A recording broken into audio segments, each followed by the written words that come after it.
sahabat Transparansi, bertemu lagi dengan Lili dalam Ngopi, Komisi Informasi Pusat ngobrol penting keterbukaan informasi.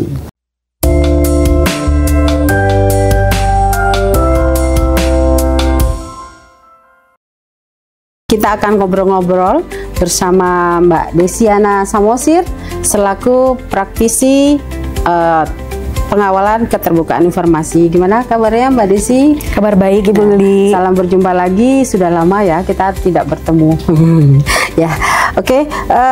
Dan perlu juga saya sampaikan bahwa kali ini adalah podcast kedua dalam rangkaian podcast dalam rangka Hari Keterbukaan Informasi Nasional. Dan pada kesempatan kali ini saya dengan Mbak Desi akan berbicara tentang relevansi Undang-Undang KIP dengan keadaan sekarang serta tantangan yang dihadapi di masa kini. Dan mungkin nanti Mbak Desi juga akan menjelaskan mungkin dari awal perjalanan dari Undang-Undang Keterbukaan Informasi sampai dengan saat ini, seperti itu. Bagaimana pandangan Mbak Desi tentang pelaksanaan Undang-Undang KIP hingga sekarang atau hingga saat ini? Jadi kalau bicara keterbukaan informasi kita membagi menjadi 3 fase. Fase pertama 2012 sampai 2008 sampai 2012 untuk mempersiapkan perubahan mindset gitu ya, dari ketertutupan menjadi keterbukaan.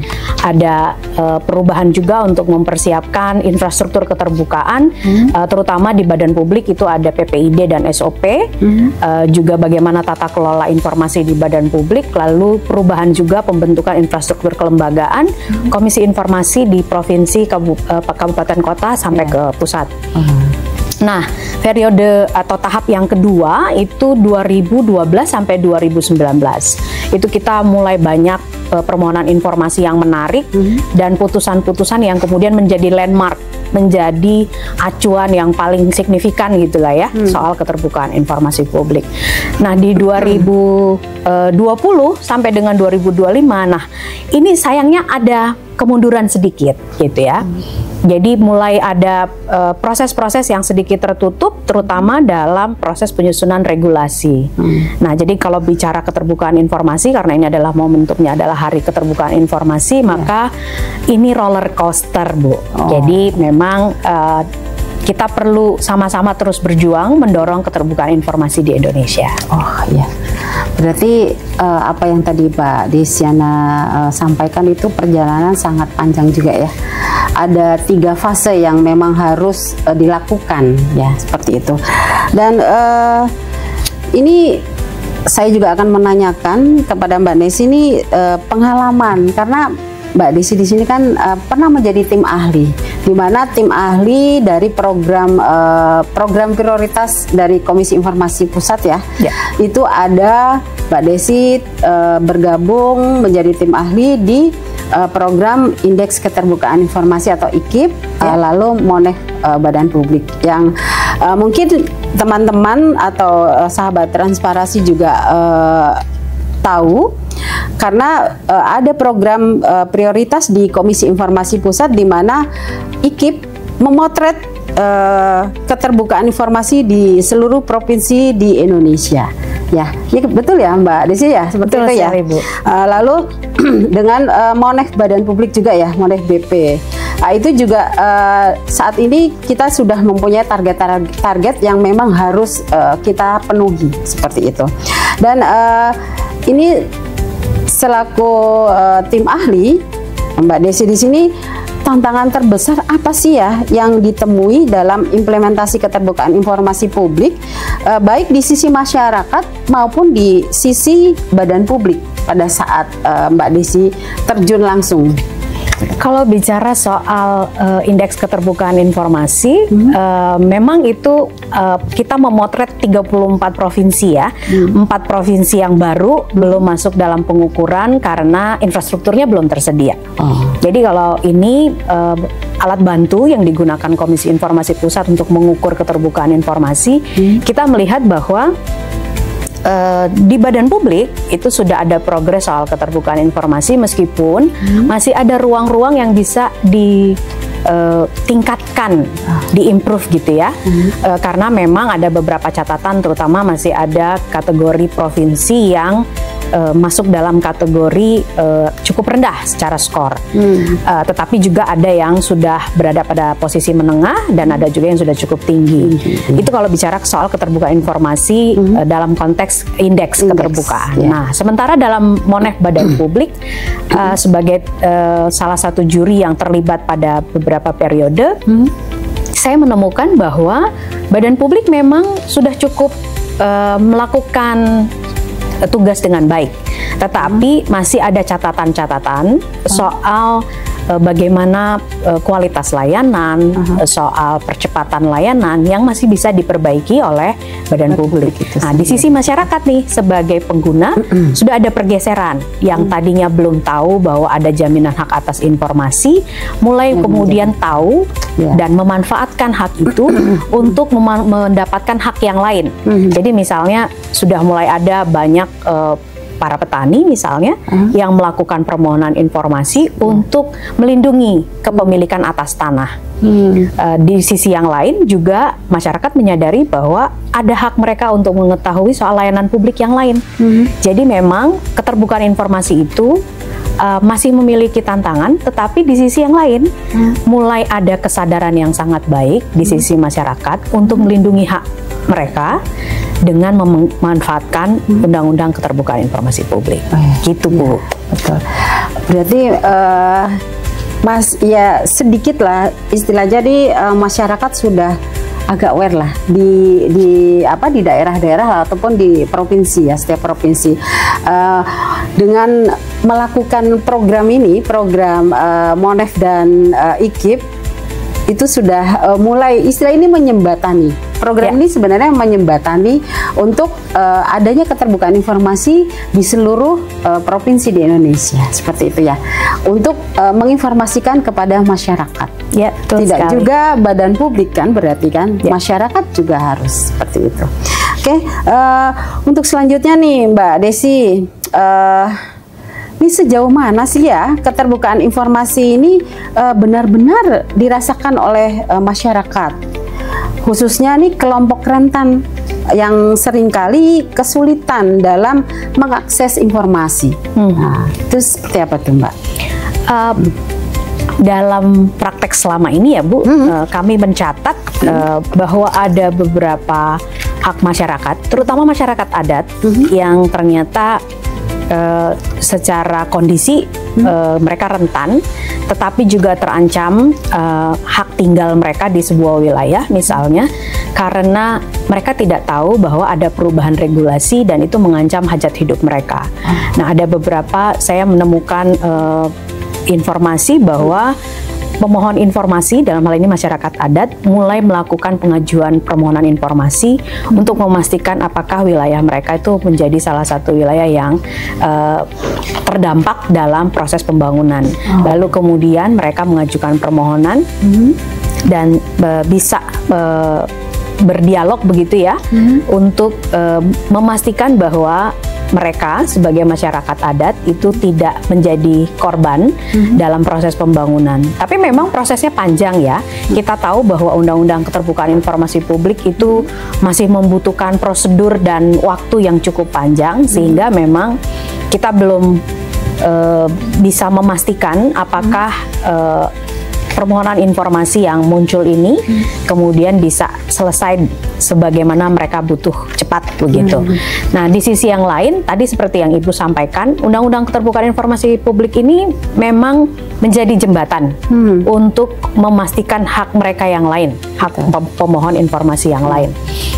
Jadi sebagai contoh misalnya dalam konteks layanan publik dasar, ketika Badan Publik terutama Pendidikan dan Kesehatan memberikan informasi yang cukup detail soal PPDB misalnya, penerimaan siswa baru, lalu soal layanan kesehatan, masyarakat akhirnya bisa lebih mudah memperoleh hak yang lain ketika hak soal keterbukaan informasinya itu terpenuhi.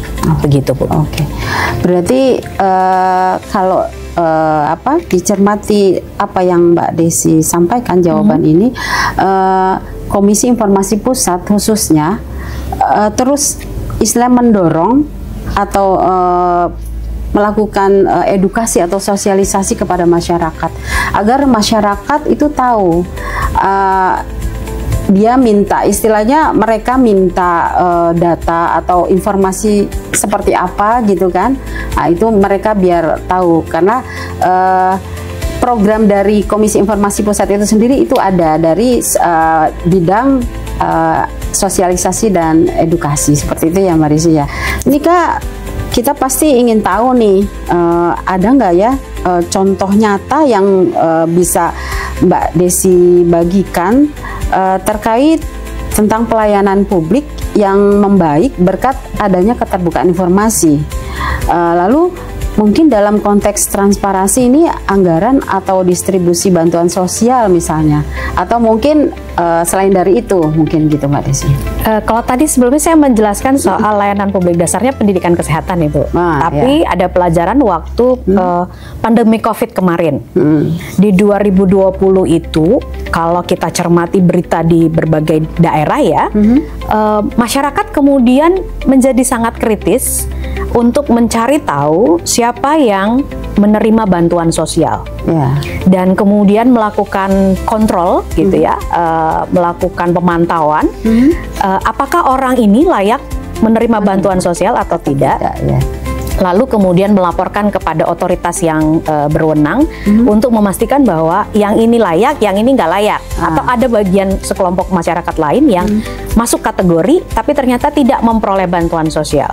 Nah, proses ini menunjukkan bahwa ketika informasi publik soal penerima bantuan sosial, meskipun ada kontroversi soal data detail, data pribadi penerima bantuan sosial, tapi kemudian daftar nama serta alamat gitu ya, orang ini berada di wilayah mana meskipun tidak detail, membantu masyarakat mengontrol agar bantuan sosial yang diberikan ini tepat sasaran. Nah, ini menunjukkan bahwa memang keterbukaan informasi publik itu penting supaya tadi penyalahgunaan bansos itu bisa diminimalisir, orang yang memang berwenang itu bisa melakukan pengaturan dengan lebih baik, sementara di sisi masyarakat yang memang berhak menerima bantuan akhirnya dapat apa yang jadi haknya.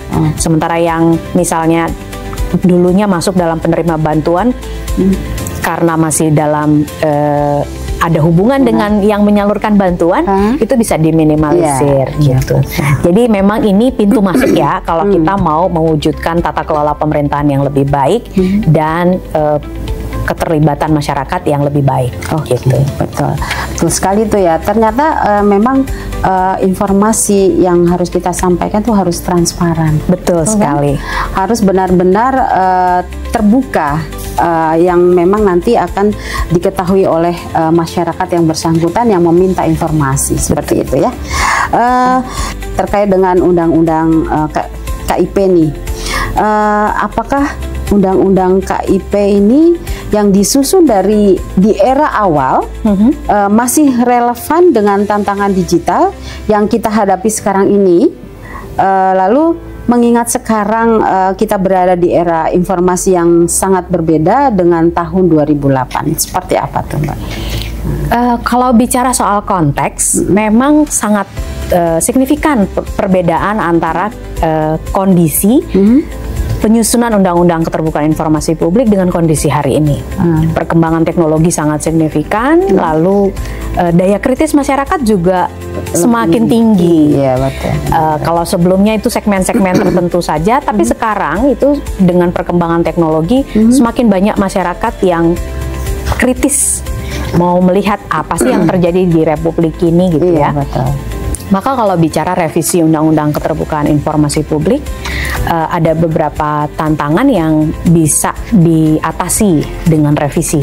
Misalnya, kalau dalam catatan saya misalnya ya Bu, itu ada 3 setidaknya. Yang pertama misalnya ketika kita bicara soal perubahan mindset di filosofi penyusunan Undang-Undang Keterbukaan Informasi, tujuan Undang-Undang Keterbukaan Informasi Publik itu kan salah satunya soal keterlibatan masyarakat betul. dalam penyusunan kebijakan, dalam pelaksanaan kebijakan, sampai kemudian evaluasi kebijakan. Nah, kita lihat nih setidaknya 2 tahun dari 2019 sampai dengan sekarang, misalnya 2025, di penyusunan regulasi di Republik ini ada beberapa proses penyusunan undang-undang yang tertutup, atau kalaupun diklaim sebagai prosesnya terbuka, terbukanya itu dengan catatan. Misalnya kami menemukan bahwa keterbukaan informasi publik itu direduksi. Jadi apa yang menjadi tujuan dari Undang-Undang Keterbukaan Informasi Publik kemudian tidak lagi dipatuhi oleh badan publik. Dalam hal ini adalah DPR RI sebagai parlemen, juga pemerintah sebagai badan publik yang berkewajiban membuka draft dari undang-undang ataupun peraturan-peraturan perundangan yang lain yang harusnya dalam proses penyusunannya mereka membuka supaya masyarakat juga terlibat dalam pembahasan. Sayangnya itu mulai berkurang dibandingkan pada periode tahun 2012 sampai 2018 misalnya. Lalu yang kedua, pada konteks pelayanan informasi digital nih Bu, dengan perkembangan teknologi kan kita sebenarnya berharap pelayanan informasi bisa lebih cepat, meminimalisir pertemuan tatap muka untuk memperoleh informasi publik. Nah, ini yang sebenarnya juga bisa diperbaiki dalam konteks revisi Undang-Undang Keterbukaan Informasi. Lalu yang ketiga sebenarnya kepatuhan mematuhi apa yang sudah ditetapkan dalam putusan. Jadi ada putusan-putusan yang memang berpengaruh besar terhadap keterbukaan informasi, tetapi justru tidak dipatuhi. Misalnya dalam catatan kita itu ada putusan sengketa informasi yang dilakukan oleh FWI, Forest Watch Indonesia, yang tidak dipatuhi oleh kementerian misalnya. Nah, ini ada contoh-contoh lain juga yang mirip seperti kasus FWI, itu ada di daerah-daerah. Jadi meskipun sudah disebut sebagai informasi terbuka, informasi publik, tapi badan publik tidak mematuhi putusan tersebut. Jadi memang di revisi Undang-Undang Keterbukaan Informasi itu perlu ada kepastian soal kepatuhan atas putusan yang sudah ditetapkan. Itu 3 catatan besar saya ya Bu ya, yang bisa kita diskusikan berkaitan dengan revisi Undang-Undang Keterbukaan Informasi. Ya, dan perlu juga sahabat-sahabat transparansi untuk mengetahui juga ya Mbak Desi ya, program prioritas dari Komisi Informasi Pusat itu sendiri memang ada salah satu di antara dari 3, yaitu salah satu untuk penyelesaian sengketa informasi. Seperti itu kan? Ada kaitannya kan tadi yang tadi Mbak Desi sampaikan. Mbak Desi Yana Samosir, ini berbicara di era digital saat ini, ada asumsi bahwa teknologi dan digitalisasi otomatis akan membuat keterbukaan informasi semakin membaik. Kita melihat tadi mungkin ada kaitannya dengan revisi undang-undang yang tadi Mbak Desiana sampaikan. Nah, dalam pandangan Mbak Desi, apakah benar begitu atau justru menghadirkan tantangan yang baru? Seperti misalnya ada berita hoax, terus overload informasi, atau masalah literasi digital, seperti itu Mbak Desi. Nah, ini ada yang menarik nih Bu. Terakhir itu kan ada kasus revisi Undang-Undang TNI. Di revisi Undang-Undang TNI itu masyarakat dituduh merujuk pada dokumen yang salah. Karena mengkritisi dan kemudian muncul gelombang penolakan yang kemudian signifikan gitu ya, demo di sana sini menunjukkan penolakan terhadap revisi Undang-Undang TNI. Dari sisi pemerintah dan juga dari sisi DPR misalnya menyebutkan bahwa kami merasa bahwa masyarakat yang menolak ini adalah orang-orang yang salah membaca dokumen gitu ya. Tapi kemudian dari sisi masyarakat mencoba mencari tahu nih Bu, ke website DPR RI maupun ke website pemerintah soal dokumen mana yang kemudian menjadi rujukan, yang valid menjadi rujukan untuk menganalisa kenapa ada perubahan revisi undang-undang TNI gitu. Sampai seingat saya di berita itu sampai dengan 2 minggu yang lalu, artinya akhir Maret gitu ya, akhir Maret 2025 itu belum ada rujukan dokumen yang bisa dijadikan rujukan resmi. Dokumen mana yang kemudian menjadi rancangan dari revisi itu hingga kemudian hasil akhir undang-undang yang kabarnya sudah disahkan oleh Presiden misalnya. Kalau kita bicara sudah ada perkembangan teknologi, lalu ada dugaan bahwa informasi yang diterima publik dalam revisi undang-undang TNI itu salah, lalu itu hoax gitu ya, tuduhannya ya, ada overload informasi gitu. Kesalahannya justru sebenarnya bukan pada masyarakat, tetapi sebagai badan publik yang diperintahkan oleh Undang-Undang Keterbukaan Informasi Publik untuk membuka dari mulai draft sampai proses pembahasan sampai kemudian hasil yang disepakati itu kan harusnya dibuka kepada publik. Kalau bicara Undang-Undang KIP ya. Keterkaitannya. Tapi kemudian itu tidak dilakukan dengan berbagai argumen yang disampaikan oleh pemerintah dan juga DPR. Nah, dalam konteks ini sebenarnya kalau mau mencegah hoax atau overload informasi dengan masyarakat yang sudah sangat kritis seperti sekarang, dengan kecanggihan teknologi yang sudah sangat luar biasa, juga penetrasi internet, terutama sosial media yang sangat tinggi, maka justru yang harus dilakukan adalah memperbaiki proses penyusunan regulasi, proses pembahasan regulasi agar lebih terbuka, supaya dokumennya bisa dibaca publik, pembahasannya bisa diikuti oleh publik, lalu dalam konteks finalisasi gitu ya, begitu sudah disahkan, publik tidak lagi punya kegelisahan ataupun kegamangan, ini yang mana nih yang benar gitu ya. Itu sebenarnya yang menjadi catatan saya. Jadi kalau mau mencegah hoax, ya justru harus transparan Bu, gitu. Kalau mau mencegah overload informasi, keluarkan informasi yang dapat dipertanggungjawabkan sebagaimana apa yang diatur di dalam Undang-Undang KIP gitu. Kan kita mau mencegah nih informasi yang tidak menyesatkan, informasi yang sederhana, mudah diakses gitu ya. Itu kan tujuan ketika kita menyediakan informasi yang valid ya, tidak menyesatkan, tidak menjadi hoax gitu. Gitu Bu. Oke, intinya informasi yang memang disampaikan kepada masyarakat atau badan publik itu harus transparan seperti itu kan? Sekali.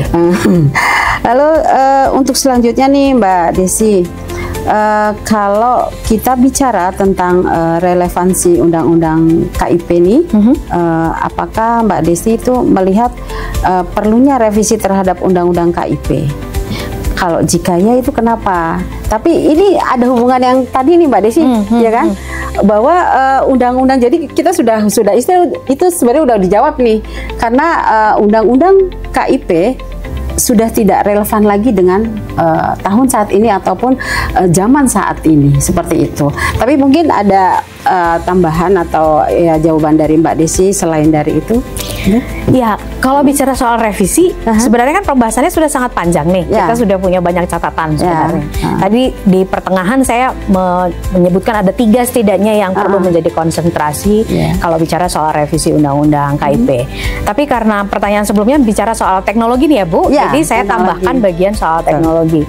Kalau mau bicara revisi Undang-Undang KIP, selain perubahan mindset ya, dari tertutup menjadi terbuka, kalau nggak terbuka dia nggak partisipatif, lalu kemudian itu menjadi ada trust issue dari masyarakat. Nah, pada aspek yang pertama itu, lalu yang kedua bicara soal bagaimana pelayanan informasi harus dijalankan.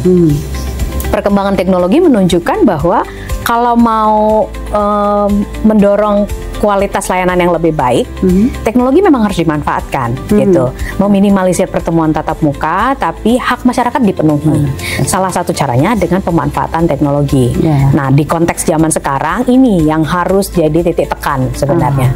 Lalu yang ketiga bicara soal kepatuhan terhadap atau penegakan hukum, bicara soal kepatuhan atas putusan-putusan yang sudah dikeluarkan oleh Komisi Informasi ataupun lembaga peradilan gitu. Iya, betul. Nah, tambahannya menurut saya yang perlu diadres lagi di revisi Undang-Undang Keterbukaan Informasi adalah Komisi Informasi.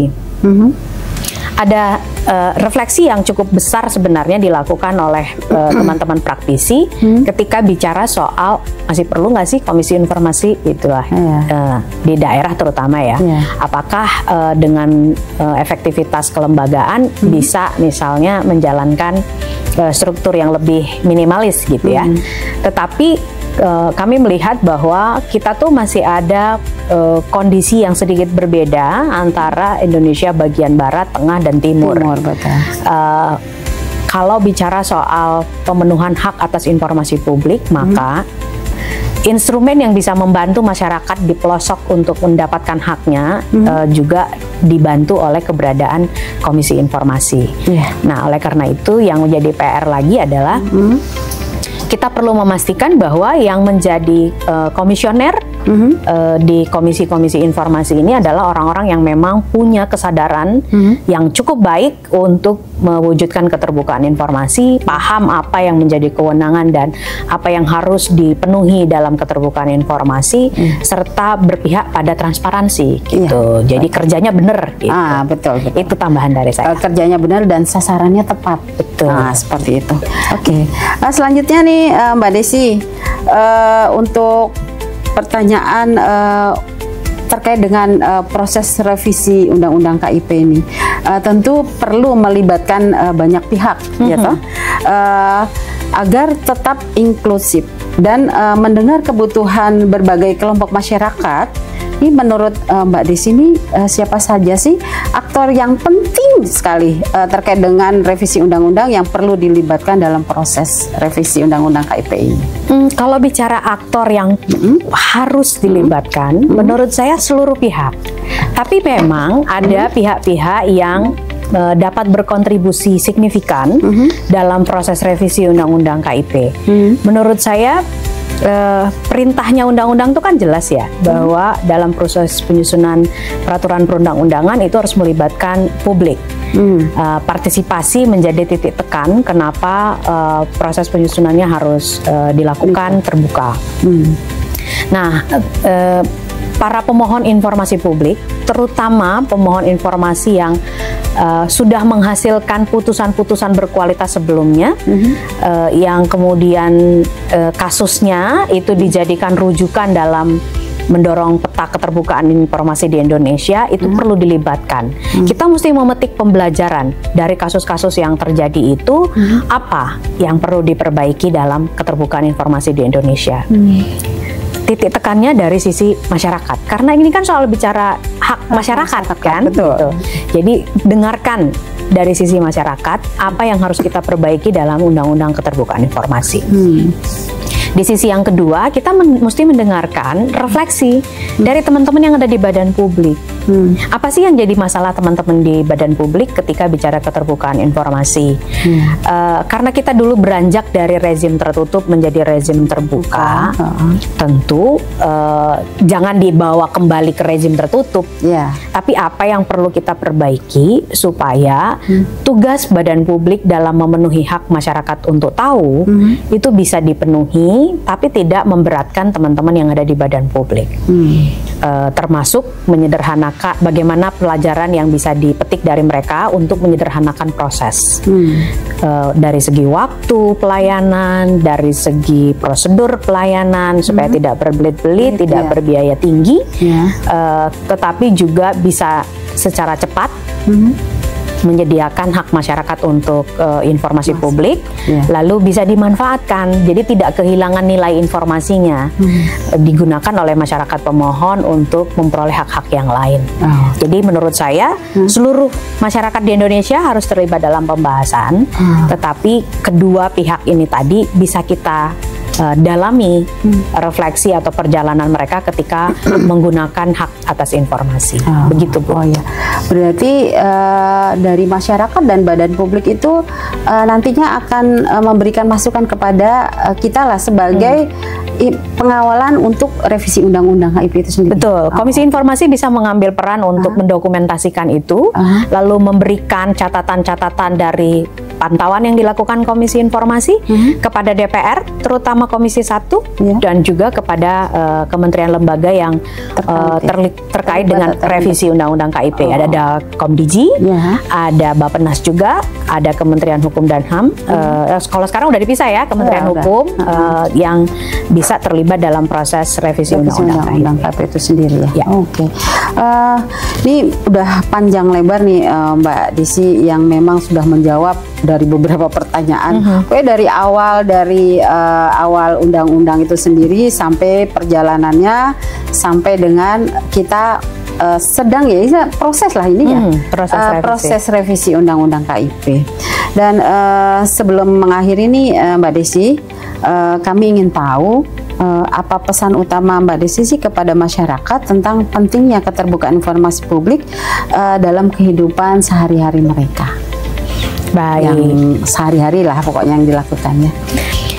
Untuk masyarakat Indonesia, saya ingin mengajak masyarakat Indonesia untuk memanfaatkan Undang-Undang Keterbukaan Informasi Publik karena undang-undang ini menjamin hak atas informasi publik.